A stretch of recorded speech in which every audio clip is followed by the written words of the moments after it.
right, folks. Did you actually go to university? Yes, severally. What was the name of your dissertation? Did you do a dissertation? Yes, I did. It was on what? My friend, I've not done It was one. on what? I've done several. It was on what? Hold on. Hold on. She has not gone to school. Folks, I'm debating with people who are not at my level.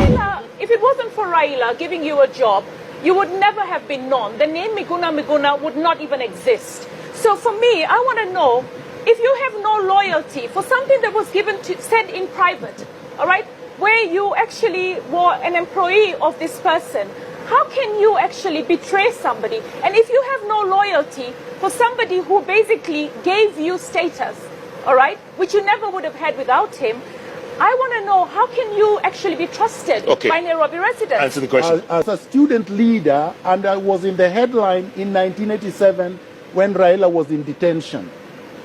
My friend here, who is my age, was nowhere. What was she doing in 1987? I was fighting for multi-party democracy in 1987. She's my age. She was hiding under the bed. She was nowhere to be seen. I never heard of her. We fought during the second liberation. With Raila Odinga in detention, Miguna outside. Miguna was arrested and put in detention. Miguna came out, was released. Miguna was expelled from the University of Nairobi. Miguna went into exile. Did he stop? He continued fighting for multi-party democracy by leading the Committee of Democracy in Kenya. Who were one of my members? Willy Mutunga. Miguna was a teenager at that time, leading veterans. So when somebody says, Raila made me, nobody would have known me. Just because you are ignorant and you can't read and you have not done your research, you can't blame Miguna for your ignorance. By the way I was approached before they approached Igathe, and I dismissed it flat out. Because how do you deputize somebody who does not know his left from his right? The man is functionally illiterate. The man cannot sit at a table and discuss anything. He does not understand public policy. He does not understand legislation. He does not understand governance. He does not understand our constitution. He has never read it. The man went there thinking the thing is a joke. He was put there by cabals with interest to control the billions of shillings that Nairobi collects, and the land, the huge amounts of public land, and the contracts and the deals. So he was put there for the wrong reasons. He was not put there to serve Nairobians.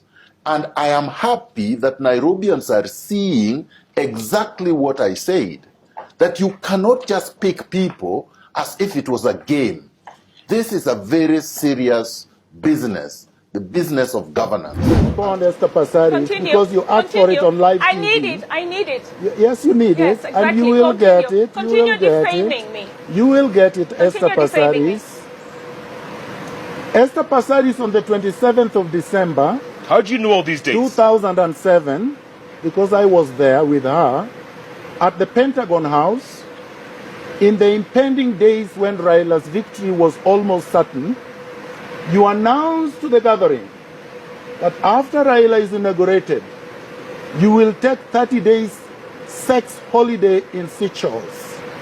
Woman who has absolutely no integrity, a socialite bimbo, whose only claim to fame is because she is looking for billionaire sponsors. Yesterday it was Mwangi of Equity. The other day it was Gichuru of the former electricity Kenya Power, crying for a man to marry you because you believe that the man promised to marry you, and for that reason you took a man to court. Esther Passaris, you can sue me 1,000,000 times and it would not bother me. Kakaluyu is the greatest disappointment during this debate. Why? Because the man spoke a lot but said absolutely nothing. The man is ambiguous, general, and empty. He called himself a punda, a dog, and a man with a sling, and could not decide which one defines him. He said pundas should support other pundas. There is no real tangible plan the man unveiled, and in fact, I believe it is a great disappointment and a throwback from Karriara last week. In fact, Karriara should have been the presidential candidate and Kaluyu could have been the deputy. Because Karriara was clear, Karriara was precise, Karriara was confident. This man was a bubble, really a man about nothing. He was completely clueless. Cartels are central to the problems of Nairobi. And the three colleagues of mine actually are part of the cartels that I want to deal with. I will tell you who the cartels are. The cartels are people who have made money through shady business deals. My friend Evans Kidero has made his billions through shady deals. There is no industry he has built, but he has become a billionaire having been an employee throughout his life because he has looted every institution he has joined. Mumias has collapsed, and Nairobi is not a going concern anymore, according to the Auditor General. My friend Sonko is looting every land in Nairobi. He has a criminal record from Mombasa where he was jailed because of fraud, forgery, and drug dealing. Then he ran away from jail. So he's a cartel because he has a criminal record. And right now, he's grabbed many pieces of land and then stages a PR show, PR stunts, where he videotapes and pretends that he's come to rescue. My friend Peter Kenneth bankrupted Kenya Re. He basically looted a public institution to death. And when he was in Gatanga, he never promoted a motion in parliament, never sponsored a bill, never chaired a committee of parliament. Then here he is saying we need a manager. Nairobi need a leader, not a manager. I will hire managers to deal with different sectors, competent, ethical managers.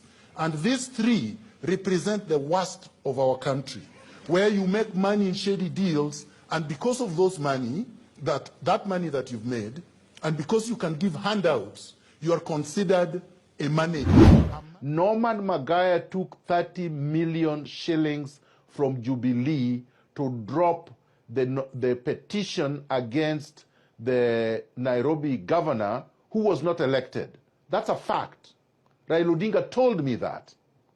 David Ndii opposed Raila Odinga swearing in my own house. I needed to be able to set the record straight because they were celebrating after I was arrested. We are going to exercise our rights without apology, without fear, without reservation. And we want to warn you today that your power is only in the hands of the goons you have armed. The Mungiki, the few police in uniform. But Kenyans in their millions have said no. We are not going to accept you as the president of Kenya. And starting today, we are ordering NRM Kenya members and soldiers to take down Uhuru Kenyatta's portraits from all your homes, all your businesses, every premise that you occupy. Take Uhuru Kenyatta's portraits down. We are going to produce legitimate portraits of the President of the Republic of Kenya.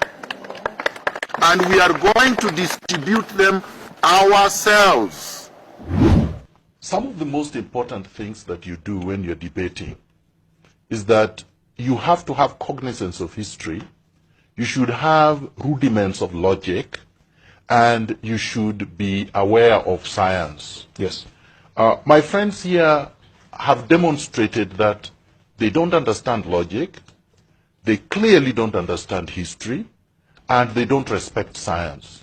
I want to deal with them right now. Honorable Wamatangi has committed a fallacy of ignoratio elenchi, arguing from a point of ignorance. He says, first of all, he attacks the decision of the Supreme Court, yes, takes a swipe. But he does not understand that the Supreme Court makes decisions like any other court based on evidence, finds facts based on that evidence, and applies law to those facts to reach a determination. And that determination has already been arrived at. And unfortunately for my friends, are more experienced in law than they do, than they are. Therefore, they cannot overrule what I'm saying. Because not only am I right, even logically, I'm right because the Supreme Court said so. It is very wrong to have a sweeping allegation against someone without any scintilla of evidence on the basis of past affiliation when we have a present context. I think it is very unfair to accuse Linus Kaikai of being biased on the basis that he once was associated with a political party. That was his constitutional right. Now, it is also very unfair to say that because somebody received scholarship and went abroad to study because somebody gave him a scholarship, therefore his mind is closed and he can never be objective. There are a lot of people in this country that were given scholarships by Tom Mboya, including the man who assassinated him. The fact is, we have to be historically correct. We must use facts, and we can't conflate things in order to justify an unjustified action of a person so serious and so powerful as the President of the Republic of Kenya.